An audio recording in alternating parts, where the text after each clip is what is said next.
trying to get you folks to understand this is how the smoke and mirrors works. I just simply want to find out what happened to the American dream as someone who is living the American nightmare. You got to know the facts, and if we came together, we could overcome the corruption that's murdering us all. I'm just trying to make the world aware of the truth, and I've got it. Beautiful fall day where I am. I hope it's okay in your neck of the woods. Prayers, and hopefully a lot of the folks that are tuning in from Florida. Jesus, the devastation of Hurricane Ian looked unbelievable. I still can't believe some of the sights and stories that I've heard over the course of the last week. So my thoughts and prayers are with you, and hopefully many in our audience as well. I think the place I want to start at the moment is kind of the absurdity, again, of really the way social media plays out. So yesterday, I was taking a look at some of the comments, and, true to form, and I'd say not unexpectedly, people that are Trump supporters are really looking to somehow isolate me as a threat of some sort, and obviously someone to target, I would imagine. Fine, whatever, bring it. Yeah, I've got nothing to hide. I can't stand Trump. I can't stand what created Trump that enabled us to be in the position that we're in, that I continue to try to enlighten you. Now, for the rest of you, I hope that you're able to get through just the front door of what opens up this incredible universe of corruption that I've been revealing to you for some time. I've got over 30 hours, probably hundreds of hours here on TikTok. I would encourage you all to go to Patrick Lovell Truth Bombs the Con on YouTube, and please like and subscribe. Got to create some sort of tidal wave of interest there to break through the algorithms, because I'm holding the largest revelation of the largest criminal conspiracy and cover-up in history that created the situation we're in, and it's unacceptable. I started with Trump, and I think that the first thing I want to go back to with regards to that, because so many of you are really interested in that subject. We've had threats in the past, not so much threats, but people are like, yeah, I was with you until I found out you hated Trump. Well, if you're not a Nazi, or if you're not a Confederate, which both I hate, probably at the apex of everything, just right next to the corrupt bastards that I'll get to in a minute. But yeah, Trump's been up to his eyeballs in all sorts of fucking crazy shit going back to the 80s. The guy was born on third base with a silver spoon. Daddy Warbucks left him about $600 million, I think, maybe more than that. And he got into a racketeering enterprise from the very beginning. He'd been stiffing his, people, working on his towers and skirting all sorts of laws and working with the mob going back to the 70s. In the 80s, he got it on overdrive. And since then, the guy's been working with, autocrats around the world and just getting money wherever he could find it. And a lot of the times, the easiest way to do that is to launder money through real estate. And, a lot of that could come from really bad actors, particularly our enemies, which brings it full circle. I mean, the stuff that Trump's been involved with for decades has been criminal. The fact that he was able to rise to the level of presidency is absolute insanity. And if you don't understand that, you got to wrap your head around this. There's many of you that'll never get there, and that's fine. But for the rest of you who don't really understand things, you don't know much about politics and how the country's supposed to operate and what the law actually means in power. But as much as Trump was a mob boss his entire career, he was able to kind of keep it on the outside. Like, he was literally involved with some of the biggest mob families in New York, right? But he kept kind of a distance, and he kind of kept his hands somewhat clean. He wasn't doing the dirty work like Sammy the Bull and all these like real, head crackers and murderers and thugs and guys that, many wound up in prison or dead. But, the foot soldiers, the consigliaries, those guys that operate in the mob, we're basically working around, the unions and concrete and, certain levels of what gets built in Manhattan and all of those sorts of things that they had a lot of interest in. And I don't think you could ever come anywhere near that island, particularly coming out of the 70s and all of the craziness that happened in that era without getting involved with that. And Trump navigated it. He was a business guy. Guy uses media the whole time. And he ends up climbing into a whole bunch of different scenarios that he ended up involved with, like racketeering and junk bonds and, stuff during the S&L crisis that led him to several bankruptcies. And then he got into predatory lending. And then he got involved with Trump University, where he had to pay a $25 million fine. The list goes on and on and on. And the stuff, in fact, one reader was like, oh yeah, laughing, like I didn't read the indictment from Letitia James and the AG of New York. Oh, I read it, and boy did I read it several times. And what's really amazing to me is really most of the stuff that comes out of those complaints, that indictment, what could lead to both civil and criminal convictions of Donald Trump that could send him to jail and literally bankrupt the guy, even though he's been in bankrupt several times, but this time maybe for good. Are all in those complaints, both civil and with criminal referrals, both to the Southern District DA of Manhattan, and also, of course, the Department of Justice. But as much as he might have been involved with the mob, right? And a lot of those guys can be dangerous, and they can knock you off, and they can be really threatening and scary, and whatever the fuck, really, really, really, really mean, dirty, fucking nasty individuals that get shit done the way they want to do it. Crackheads fucking drop people off in the rivers, and concrete shoes and all that stuff. It's been around my entire lifetime. It's been around much longer than I've been involved with, and so on and so forth. But that mob, literally, is tiny in comparison to the pinstripe mob that has complete control, and which is the ultimate revelation of corruption that controls the United States, okay? And quite frankly, the world. Now, this elitist Ivy League mob might not have a bunch of consigliaries working for them that, aren't very bright, but know how to certainly threaten and do any manner of crimes, including violence. Those are small level players, quite frankly, in comparison to if you're in control of what might be not just, the United States military, which is the largest military in the history of the fucking world, that could nuke, any country to Armageddon 10 times over, 100 times over, 1,000 times over, not to mention everything else that we have in our armaments, but the CIA and the FBI and then, police all over the country. Let me tell you, if that shit's corrupt, that puts the mob to fucking shame, okay? Now, it's not a direct corollary, like, you don't have like, Guido or some Vinny the Boss and, like real life guys, the Gottis, giving the directions here. What we have is what are called CEOs of large financial institutions. And they operate with a control scheme, which is control fraud, which is racketeering in the long run. There's a lot of variations of it, but a lot of it is on display in Trump's indictment.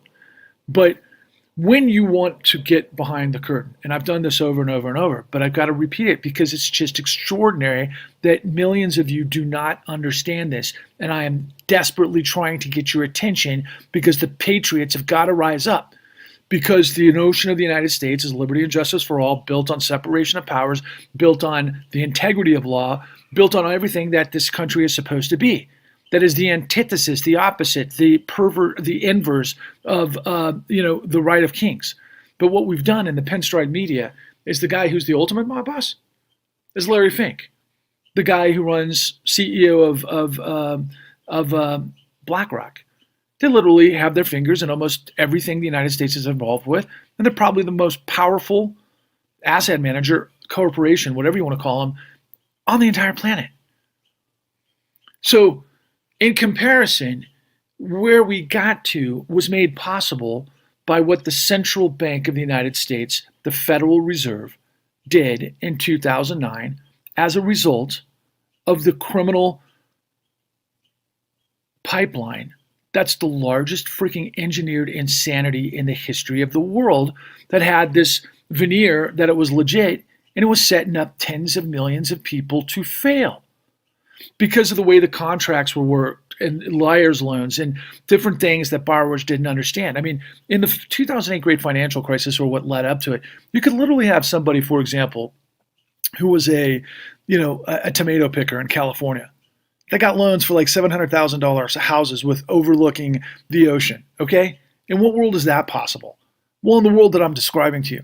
In addition to that, there were regular people that had jobs their whole lives that kind of got stagnant, and then they, got an opportunity to refinance their home because they wanted a partition, or they wanted to buy an ATV, or they wanted to go on vacation, or they had to pay for, medication that they couldn't afford because they didn't have enough money. And so they used their houses to refinance to get more money. Okay. But they did so based on this element of what's in the con. That also plays out in all of these different indictments to Donald Trump, primarily with appraisal fraud and hyperinflation of assets. There's a methodology to it. Once again, it's called control fraud, and it's all in the con, and it's at www.thecon.tv website. If you go to the videos and you pull down the pull down menu, and you can just take a look at all of the videos, the microdocs that we put there for free, it'll give you a very good sense of how this entire apparatus works and for whom. So we're in this situation where everybody is literally just down here at the base level, okay? It's like this red versus blue, what team are you on? But people who don't understand the country they live in. And they don't understand what happened over the course of the last 13 years. And you might ask yourself, look, there's just no way in hell that any of this is possible. Like, let's just say you're an 18-year-old kid and you followed the rules your whole life and you want to go to college, and you're just hearing from me for the first time, and you're asking yourself, well, look, I know that my mom and dad had some problems, but my dad drank too much and maybe he didn't pay his bills, and they got, thrown out in the streets, which destroyed my life, and I decided I'm going to do better. So I went to college, got a scholarship, and I'm going to come out the other side and I'm going to win at this ball game. Well, first of all, good for you if you're somebody of that incredible achievement, but you're still walking into a scenario that none of us can hide from. Starting in 2009, the Federal Reserve did something it's never done before in its history.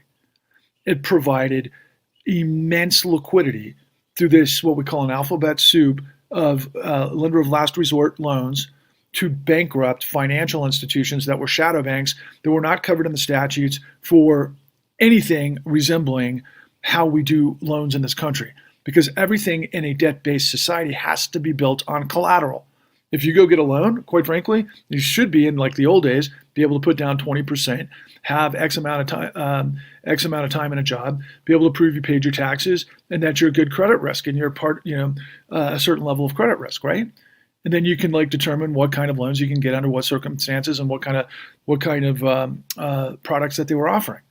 And eventually, we wound up with this misnomer called subprime loans. There's a real reason why people used to loan for subprime lenders at higher yield, more risk, okay?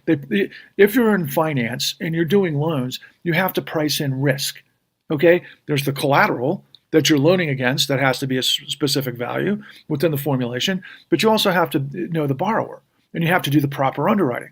And so if somebody had proved themselves worthy of loans that get loans and they get into these situations, they were fantastic credit risk. And that's what the entire mortgage-backed security scenario was banking on in about 2000, let's call it 1999 through 2001, when $70 trillion of investment capital from overseas, because we shopped out the golden goose that led to middle classes all around the world that wanted to invest in the United States because we were thought of as pretty much AAA. In fact, not thought of, we were guaranteed AAA because of all the stopgaps that we have in the system that everybody thought was honest. And if you understand currency, if you understand, anything to do with the economy, much of it is based on faith that these stopgaps work. And that's why this whole thing is so confusing and so cloudy and murky and so difficult to understand for so many people, because like me, it's just the opposite of what you grew up, A, believing we were, and B, playing by the rules so that you couldn't think that any of this was possible. But the only way that this happens is through absolute corruption. Because of the size and the scope of what took place and the calamity that led to the housing collapse. And again, this is off the other bubbles that happened before. In about 2003, 2004, we had what was known as the Enron era frauds. That was also WorldCom and Tyco. Those were huge, right? And those actually created during the Bush administration a new law called Sarbanes-Oxley that was going to hold the boards, the CEOs, and the boards responsible for deception. But as we found out in the 2008 great financial crisis, let's not look what we don't want to find. But before that, we had in 2000 we had the tech bubble, and before that we had a run on currencies in 1998, and Japan blew up at about that time. And a lot of this financial engineering and innovation has happened because we farmed out what we call, through neoliberalism, supply chains. You've heard that recently because many people were saying, well, because of supply chains, that's what's happening to cause inflation, and it is to a certain extent. How much, I'm not exactly sure, but when you compare that, I'm sure quite a bit, quite frankly. But when you compare that and whatever happened in the supply chains because of COVID and everything else, you got to understand that we put trillions upon trillions of dollars into the financial system, and then we bought their assets through the Federal Reserve that could be made up of nothing. For example, in the housing collapse, we provided liar's loans, which were known as ninja loans. And they were a vast majority of loans between 2004 and 2007. What ninja loans meant was no income, no asset. You didn't have to have any money, that you could just make up whatever you wanted. And they would give you these loans. That's how much of an appetite there were, because the brokers were getting paid to get as many loans in the pipeline as possible, that underwriters were getting paid on how many loans that they approved, because the lenders needed to get those loans because they were providing warehouse lines to be able to get these loans as quickly as possible to sell on the open market. That Wall Street was also creating these financial derivatives, which included collateralized debt obligations and credit default swaps and a whole menagerie of smoke and mirrors to make it look like this whole thing was legit. Meanwhile, things were so crazy that the CEO of AIG products, like Joe Cassano, was literally selling insurance on products that was just going into his bonus. They never kept the insurance in the levers, because when shit hit the fan, the first in line to get paid out was none other than Goldman Sachs. And then that's what created the whole run in the repo markets in 2007 that led to this disaster that took place in 2008. And when people start to think, for example, okay, you're hyper-targeting Trump. Trump was just a part of this stuff the whole time. He just played his role in it, okay? Which, again, I keep reminding you, was a mid-level player at best. But at the same time, during this time period that led to, the collapse, nobody had ever done what Ben Bernanke, then federal chairman of the chairman of the Federal Reserve, alongside Hank Paulson, who was the Treasury Secretary, who came out of Goldman Sachs. Then he became the Treasury Secretary under Bush. And Bush, of course, was fueling this thing like crazy because his biggest contributors happened to be the biggest players in this market. So, which led them to make sure that the FBI didn't get up the skirt of the fraud. And they kicked it kicked the can down the road until it blew up on the world. And in that time period, right between when Bush left and when Obama came in, that's when they made the deal to be able to pull out, in Hank Paulson's words, the bazooka that provided trillions of dollars to the financial industry and made the American people foam on the runway for the crashing banks. And what they did was they basically looted the Federal Reserve with the actual direction of the Federal Reserve to create trillions of dollars of liquidity for bankrupt institutions that got there through fraud, criminal racketeering, and everything else. And all of the lies and deception that went into that entire system got spit out with the same lies and deception, with the same documentation fabrication that came out through the courts that buried millions of people illegally because they couldn't prove standing. But it didn't matter, because the judges, just like the goddamn mortgage brokers or the appraisers or the underwriters, were getting paid approve the foreclosure. I shit you not. That's what happened to our judicial system. Judges who have salaries for life and nobody can really look over their shoulder. It's very difficult to challenge a judge unless you vote them out. But if you've got a lot of money backing them, they're there forever. And they were there literally handpicked to ignore the evidence so that they could bury millions of people, so that the fraudsters that blew up the world could get all the collateral back, and then they recycled it, okay? And that was one part of it. And that was in 2009. Okay, the aftermath went from 2009 to basically 2016, I think, is when it started to kind of crest down, and then it started to pick back up again because we had a national mortgage settlement, $25 billion settlement that was supposed to stop all this stuff, but it didn't. The servicers and the foreclosure mills, they were all in on it, and they were getting paid by the damn Federal Reserve's quantitative easing. So what the Federal Reserve did was at first in 2009, they provided trillions of dollars of liquidity to bankrupt fraudulent institutions that put money in the pockets of the crooks. And what do you think was going to happen when you do that? They're going to do it over and over and over, which they had. And then on top of it, not only did they give them the free money to get into the whole system, to create the more debt and everything else, that they start creating more and more high yield, which takes us back to junk bonds. And takes me back, quite frankly, in my analysis of Donald Trump. Donald Trump's been involved with this type of stuff going back to way before New Jersey and the Taj Mahal and all of the stuff that happened at that time. But that time's very clearly involved with junk bonds. And he stiffed all of his workers, and he ran away with the loot, and ultimately went bankrupt 6 times, right? Something along those lines, which he says is, he says with like a grin on his face, like, hey, he's a great guy because he knows how to fuck everybody. He's been doing it forever, and he keeps walking through the raindrops. I think his time is coming to an end, but as a result of all of this stuff, now he's out there with all of these people that are thinking he's getting the wrong end of the deal, that he's the salvation to the system, which is amazing. But we've had a long parade throughout the history of the United States of carnival barkers and snake oil salesmen and people that lead people to their demise. And usually in the notion of capitalism, for example, right, you're supposed to have risk reward. If you get wiped out, if you invest in all of this kind of stuff that leads to stuff that's going to blow up, you go down with the shit.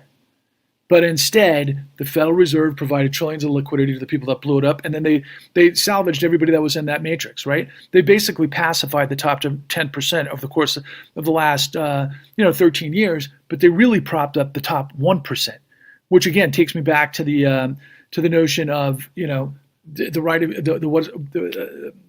the rights of kings. Anyway, it eludes me at the moment, but you get the concept. It's not complicated. All of this stuff is just like engineering and pipeline and everything else. And if you sabotage it and you blow it up, you should pay the price of that. Most of us, when you go to the movie theater, are you rooting for the bad guys? I said this a long time ago. It just seems to me that the only way that any of this makes sense is everybody was rooting for the Empire and Darth Vader. It really is the only way it makes sense to me, right? Because I don't think that the United States is that. I think the United States is always on the side of good, right? And that will step up to evil because it's the courageous thing to do. And we're a nation, presumably, at least I thought so, until all of this stuff went down, of courageous people with integrity. But of course, this many years later, obviously, it looks like we're about to take a big frickin' smash, another faceplant, because I'm pretty sure, I think it could go one of two ways. Given what's been going on in the markets the last couple of weeks, we're right on the edge of another literally calamitous global collapse, which could lead to a Great Depression. In that case, everybody goes down. But I have a feeling what's going to happen is they're going to let it go long enough just to crash people in their jobs, to create as much unemployment as possible, to presumably get rid of inflation. But at the same time, then they'll prop up the 1% again with quantitative easing, just like England did with the Bank of England buying all the bonds the other day, which is quantitative easing. That's the government in this particular case, and this gets a little bit murky, not a little bit, but really murky. So how many of you out there think that the Federal Reserve is a piece of the United States government that's actually accountable to Congress, or B, independent? Well, the answer is supposed to be A, but it's actually B. And the reason it's B is because of everything I'm telling you. They never came to the American people, and they never said in 2008. In fact, I remember this so clearly, and this is the reason why I had to make the con, is I remember seeing Barack Obama give all of these eloquent speeches about, I'm the only thing standing between the bankers and the pitchforks, and then, we're going to be able to modify all these loans, and we're creating this thing called hemp, and then I'm not seeing it on the front lines, and then everything seemed to be kind of like just this mass deception. And again, especially because I was dealing with servicers and foreclosure mills at that time period, and I knew it was fucking nuts. It was driving me nuts. And so one thing led to another, and the miracle was that we went on this grand journey that took over a decade to put all of the pieces together. That is the investigation that the country covered up. The DOJ covered it up. They didn't investigate. Lanny Brewer and Eric Holder, who worked during the Obama administration, came out of a company called Covington and Burling. Covington and Burling is a big, big white shoe law firm that all of their clients were all of the Wall Street clientele, all of the big financial system. So You have Eric Holder revolving right out of his corner office at Covington and Burling, right into the AG's department, director of AG of the Obama administration, and he and Lanny Brewer completely betrayed the United States. They completely betrayed the rule of law. So for all your Trumpers out there that are cringing and going, God damn it, Patrick, I don't want to hear any of this stuff about Trump. Well, first of all, you're going to, because Trump is as corrupt as they get, and he's creating a situation where people can, without any fear, go out in the streets and go Zeke fucking Heil. First of all, fuck Nazis and fuck the enemy of freedom and liberty and justice for all. That's what patriots should say. But he only got to this position because of the failure of everything that preceded him. In fact, I've been saying that corruption births fascism. That's the story. And there's no turning back. I have to penetrate the world, the obfuscation, the people who've put their head in the sand, the people who want to blame everybody. I've got to reach them and you to prove to you so you can finally have the light turn on in your mind and go, oh my God, they've been playing us the whole time. And they've been playing us for the 1%. The bottom line is, people, you cannot expect there to be law and order and the integrity of law for everybody below the line and complete lawlessness up above the line, to where guys like Larry Fink, who literally control everything, can make the shots, and you never voted for him. You don't even know who he is. You don't even know what his history is. You don't even know what he was involved with Maiden Lane through everything that constituted QE and what his influence is. But I can tell you, anybody who has parents, for example, that were able to, have great salaries growing up because they had good jobs and they bought houses and they stayed in them for a long time and they were able to get into a bigger house and they had, equity and they were able to save over the course of years and kind of withstand the ups and downs. They basically got a lot of, this huge increase in their portfolio, whether it was their houses or their stocks. And when you're in retirement, that's all you really care about, right? But how about for the rest of us? How about for the rest of us who got flushed down the toilet so that the bad guys who stole the American dream, who murdered the American dream, who raped the American dream and kicked it into a fucking trash can are smiling on in our face every single day and nobody knows what's going on? Again, if you listen to Rachel Maddow, she's not talking about this stuff. If you listen to Tucker Carlson, you can actually go find stuff from Tucker Carlson on private equity that's really good. But he's not talking about this stuff because that's not his job. Anderson Cooper, I always make fun of him thinking about him being the Zoolander look, right? But at the end of the day, I think that he actually had a stint in the CIA, but he's a Vanderbilt, and then he's like this top guy that basically asks these rhetorical questions, and nobody knows what the hell's going on because they have this this idea that everybody gets a chance to, make their case, and it's like, okay, well, where's the truth? The truth is in the facts. That you got to understand how it works, and you got to understand how crime works, and you got to understand, what's legal, what's not. And I think we all know that thievery, is illegal and wrong. How many of you would go and take out somebody you saw steal a purse from an elderly woman? I bet you most of us would, regardless of our political ideology. Why are you sitting on your hands, pointing the fingers and telling people like me, oh, you just hate Trump and that's all there is to it? No, that's one piece of a much bigger picture that I continue to paint for you. And it's not just my words. My God, I went to the ends of the earth and back to create The Con at www.thecon.tv. It's the investigation that never took place that proves the Federal Reserve Act 13.3 was used illegally to bail out the largest criminal racket in the history of the world, and that's your reality. And if you don't come out of it and you don't get in the game and you don't understand, this thing can get even worse if that's even possible. At least worse for everybody except for the very highest in society that, enjoy the right, the infinite right of kings, because they own the system. And that's not the United States of America. Remember, Larry Fink and BlackRock's not on the ballot, but they run the ballot, okay? Patrick Lovell is not on the ballot, but I'm certainly trying to overwhelm the corruption. Please join me. Please like and subscribe on YouTube. Please watch The Con. Please share this like your life depends on it. It does.